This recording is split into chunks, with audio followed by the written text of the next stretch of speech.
On this week's edition of Wildcat Weekly, a Wildcat you should know, new tests, and girls lacrosse. All this and more coming up next.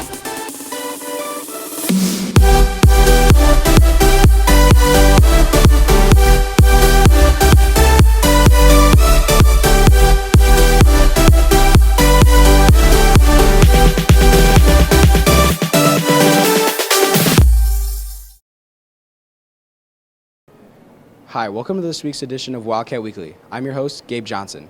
Nequa is full of outstanding athletes. One athlete is getting recognized nationally. Riley takes a look into a Wildcat you should know. Will Chevalier is a junior here at Nequa who has been playing rugby for the past 8 years. His hard work and dedication has landed him many opportunities to represent the U.S. with the sport he loves. One team he recently got chosen to be a part of is the USA Rugby All-American team.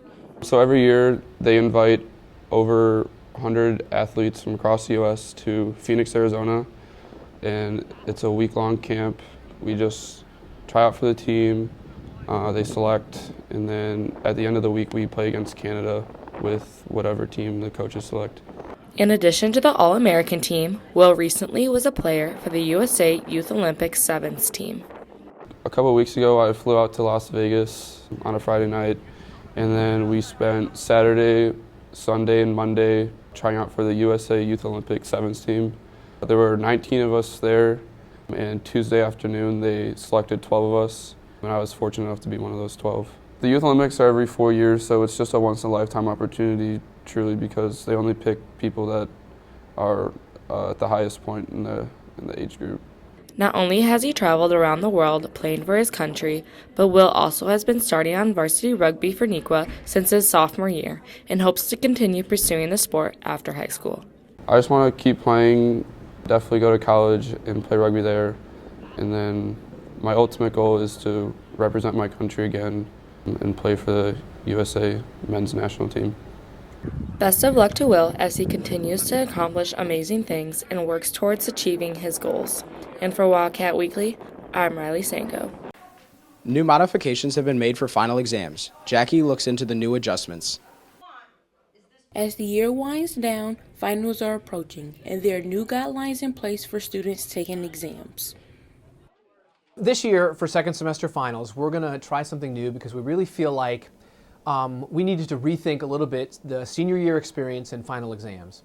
So one of the things we want to do is for any senior that has two criteria met. One is 85% in the class or higher and has no missing work from that course, either the semester or the year, will be exempt from final exams. We think that's fair for a number of reasons, that if students have mastered the work that has been shown by 85%, no missing work. And we also feel that there's a lot of stress for seniors. We really want them to have fun, enjoy, have positive memories of their high school experience. Even though students have the opportunity to be excused from final exams, there are still other things to consider. This spring, we've had some really long conversations in the instructional leadership team. So with that being said, it'll be optional for students to take a final exam if they have an 85% or above and no missing assignments. So if a student has, say, like an 88% and they want to try to take the final exam to boost themselves to an A, they have the option to do that. But the other option which we've discussed is, why make you come here to school if you're not going to take the final exam? You might as well stay home and study for your other exams that you might want to take. Continue to work hard to achieve these guidelines, seniors. And for Wildcat Weekly, I'm Jackie Cleveland. For the first time in Nequa history, the girls lacrosse team has finally become a sport. Franny has the details. Transitioning from a club sport to a school sport and adding a new head coach to the team, the girls lacrosse team has made many changes this season.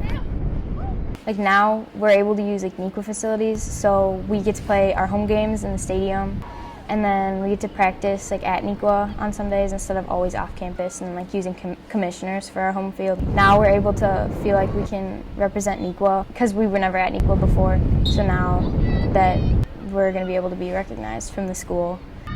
Having a new head coach means many changes on how the team plays. The team has added many new techniques to help them throughout their season.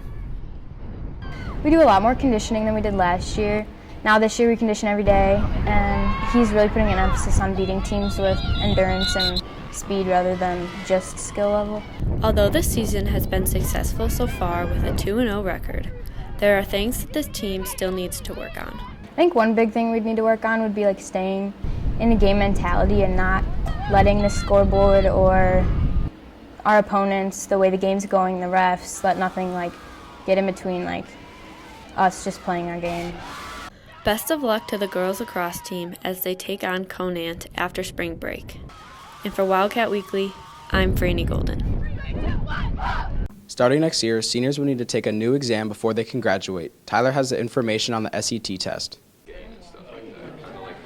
A citizenship test could soon be making an appearance as a new NEQA standardized test. This test would be a requirement for all seniors as it hopes to prepare the students for the future. The benefits are going to be our students are going to have more knowledge about what this nation is all about, and shouldn't we be prepared to answer the same questions that someone who wants to be a citizen and gain entry into this country, that they answer those same questions?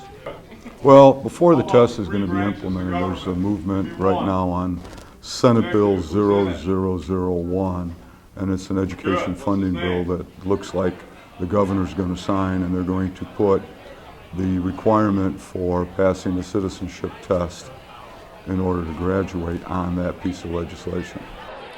Given that all seniors would need to take the test, there are still some details that need to be straightened out before the test can be enacted. And then the May 7th and May 14th are AP testing days. So, could the seniors who are not in AP test or AP classes, they could take that test on Monday, May 7th as well. While there is a chance that the test might be on a different day, students are still expected to take the test in order to graduate, even though it may be the Monday after prom. And for Wildcat Weekly, I'm Tyler Bombasino. Next year, a new PE class is being introduced to seniors at NEQA. Matt takes a look into this new option. Next school year, the Physical Education Department plans to unveil a brand new elective gym class based off the popular TV show American Ninja Warrior. The class will follow training similar to that of the TV show, in which contestants must complete an obstacle course that requires tremendous speed and strength. So next year we're looking to offer a Ninja Warrior training class. If you think of our physical education program for juniors and seniors, we have a lot of offerings every single quarter. And these are offerings of things that you could do in real life. We have Zumba classes, we do CrossFit, we have team sports, we have dance, lots of different offerings, and we're constantly trying to see what are the things that you could do outside the school that you might pursue for the rest of your life. Aside from training at NEQA, the PE department hopes to team up with a local gymnastics gym to send students on field trips to their gyms to participate in more extensive obstacle courses. There will be a bus here to pick them up. They'll be bused to the gymnastics location. It won't be an everyday thing, but on the days that they are bused, they will be bused from the school directly to the location. Well, the good thing about the taking the visits to the outside facilities, they're going to have a lot of the different types of obstacles that are offered on American Ninja Warrior. The PE department plans to have Mr. Hartman as the head instructor of the class and will begin this exciting new training by next October. And for Wildcat Weekly, I'm Matthew Hill. Thanks for watching this week's edition of Wildcat Weekly. Have a great spring break and happy April Fools.